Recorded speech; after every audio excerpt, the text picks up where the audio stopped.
Dear students, welcome again to the second part of human nutrition topic of subject DC 4209. In the previous class of this topic, we discussed about the safety aspects of food additives, toxic elements, radionuclides in milk and milk products, and what we did. Just a brief recap of the last topic. We discussed about what are food additives, their definitions, and what are the drawbacks of their definitions.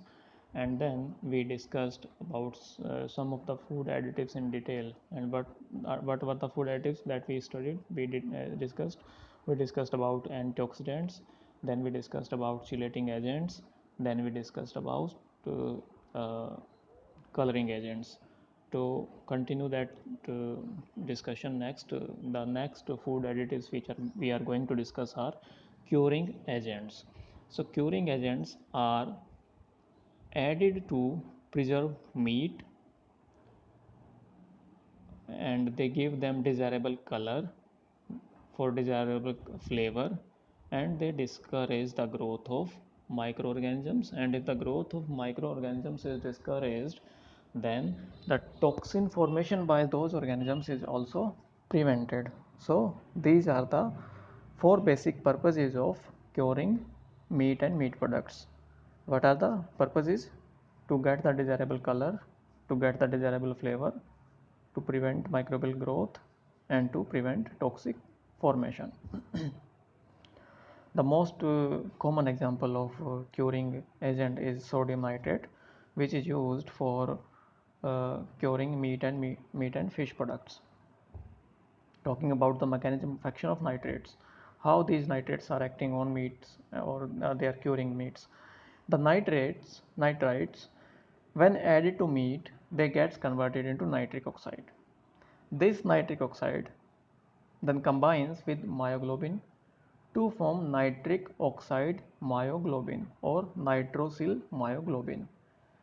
This nitrosyl myoglobin is a heat stable pigment, and this inhibits the growth of bacterial species like Clostridium species and Streptococcal species.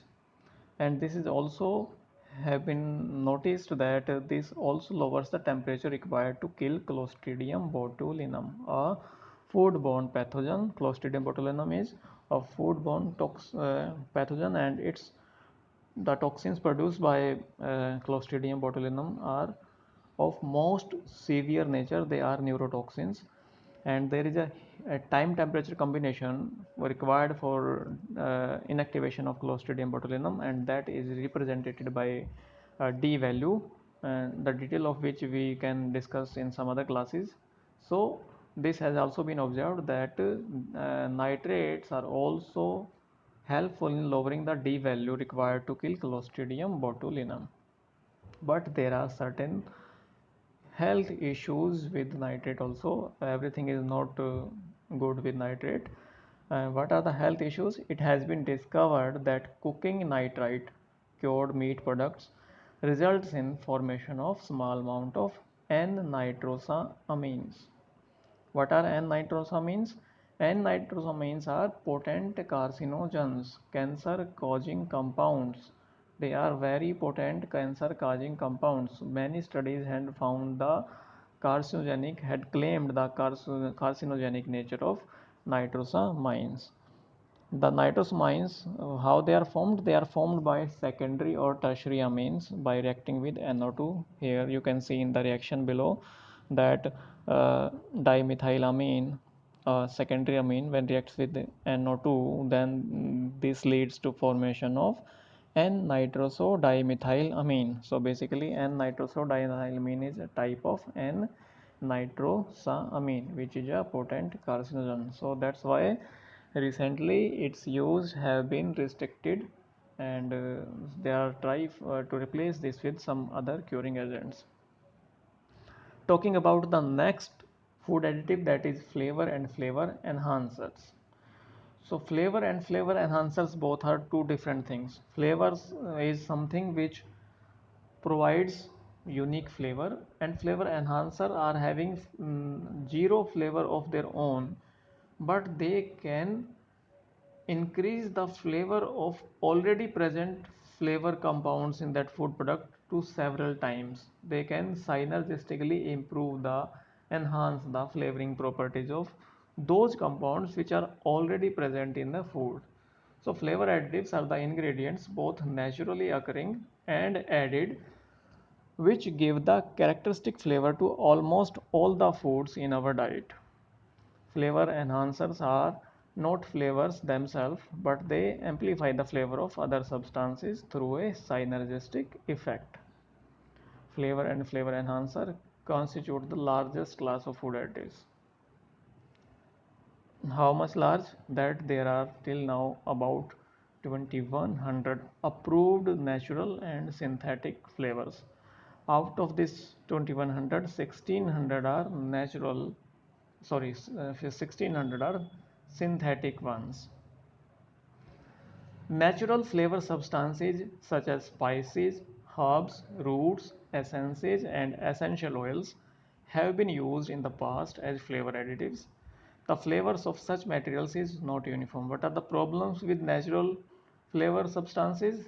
First problem is that the flavor materials are not uniform. They are not uniformly flavoring the throughout the product.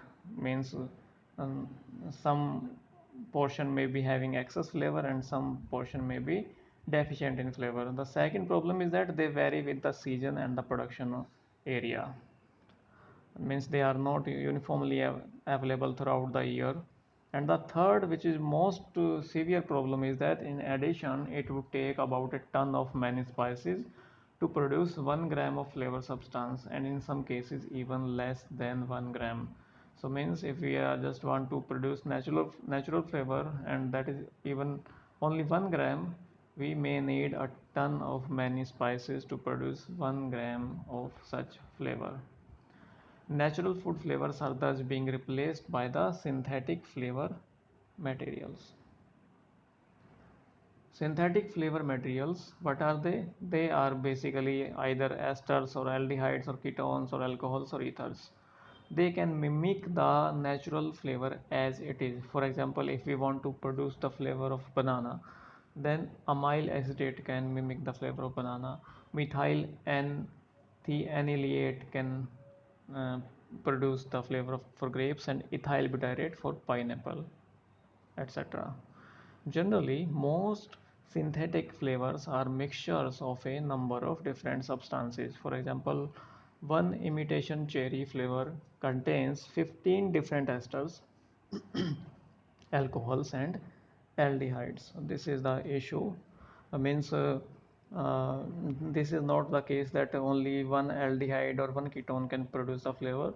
The combination of many esters, ketones, aldehydes, alcohols, or ethers, they combine to form the unique flavor, natural flavor of a substance. Now talking about some of the synthetic flavor enhancers available in the market, the two main flavor enhancers are MSG, monosodium glutamate, and 5' nucleosides. What are MSG? They are most widely used and somewhat controversial flavor enhancers. The Chinese restaurant syndrome is associated with them. That's why they are termed as controversial flavor enhancers. What they are basically sodium salt of naturally occurring amino acid glutamic acid. It is largely added to meat and soup to produce enhanced flavor. MSG enhances the desirable flavor while minimizing the undesirable ones like the sharpness of raw onion, vegetables, etc.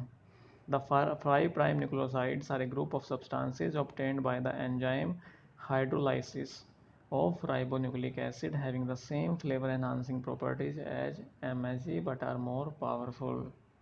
Both MSG, monosodium glutamate, and 5' nucleosides are substances that appear to affect all the four kind of taste buds in mouth, but actually there are five kind of taste buds in mouth: one for salty flavor, one for bitter flavor, one for sweet flavor, one for sour flavor, and the fifth one is for umami flavor. So there are 5 kind of taste buds, not of 4 kinds in our mouth.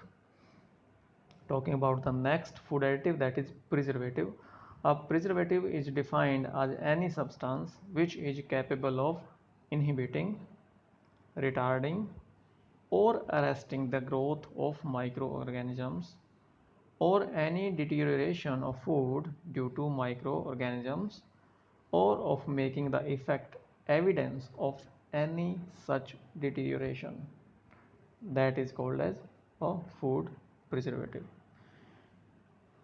If we talk about the mechanism of action, then chemical preservatives interfere with either the cell membrane of microorganisms or their enzymes or their genetic mechanism. So these are the three routes by which the chemical preservatives retard the growth of microbes.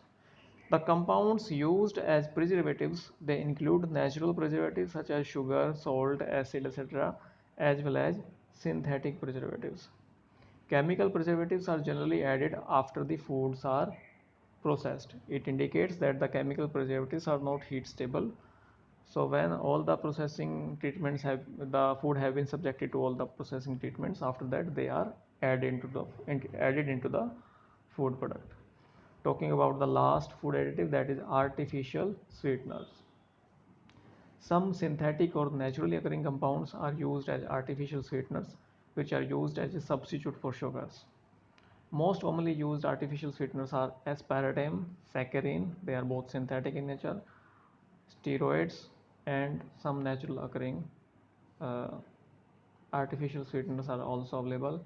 But the issue with the artificial sweeteners is that some of the artificial sweeteners have been identified as the potent carcinogens, and there are many studies in literature which claims them that daily intake for several years can result in cancer at the later stage of life if we are consuming them in excess amount. So their adequate daily intake have been restricted and limited. For every artificial sweetener there is a limit that this sweetener should not be used above that limit. So it is not a little bit safe in case of some artificial sweeteners, although some are declared safe by and have been given as GRAS status by FDA. So dear students, this was enough for today. So in next class we will discuss about some of the food toxins in details and radionuclides also. So till then, thank you very much. Stay safe, stay at home. Bye.